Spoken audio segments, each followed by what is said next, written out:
So I'm sure you guys remember what the pacer test was, that test in gym where we had to run back and forth across the gym a million times. Well, that was always the worst day of the year for me. Everyone else was getting 20 to 30 laps, and I was literally maxing out at 2. Disabilities can happen to anyone, and a lot of the times they're invisible. You don't even know that someone will have them. So that's why it's 10 times more important to be mindful and caring of other people, because you never know what they might be going through or feeling. I was diagnosed with cerebral palsy when I was 3 years old, and walking around campus, you see me, you would have no idea. Cerebral palsy is a disability that affects movement, balance, posture, and muscle coordination. And today I'm going to be talking about how the severity of it is a spectrum, so it differs from person to person, how it is not genetic, so it can happen to everyone, and it's also incurable, so these people will live with it for the rest of their lives. So let's start by talking about how the severity of CP differs from person to person.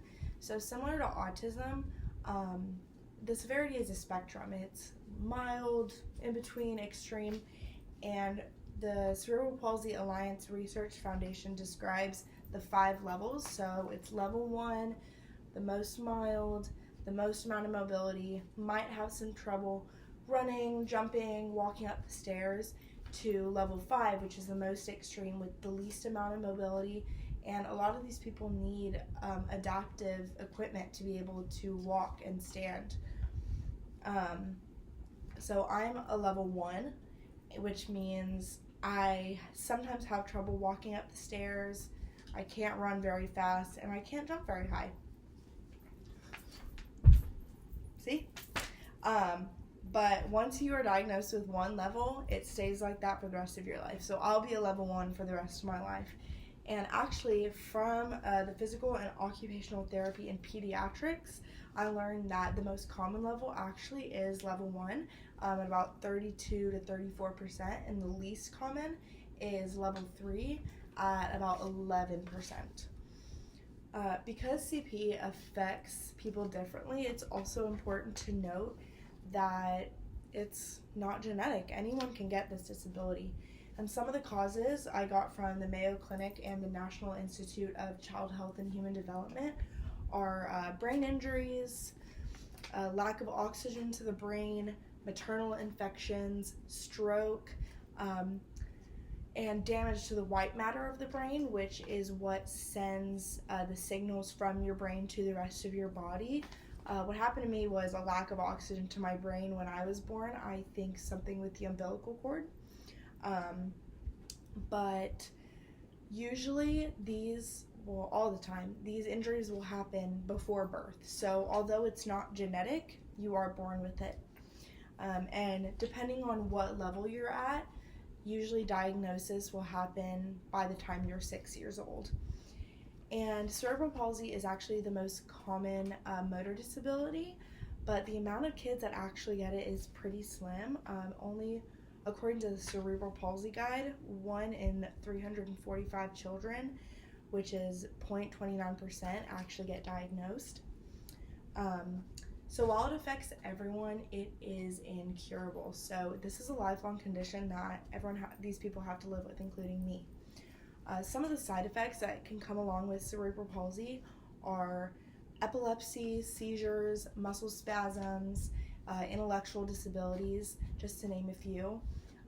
And although there is not a cure, there are treatments that can make people's quality of life better, especially in more severe situations like people with level 4 and 5.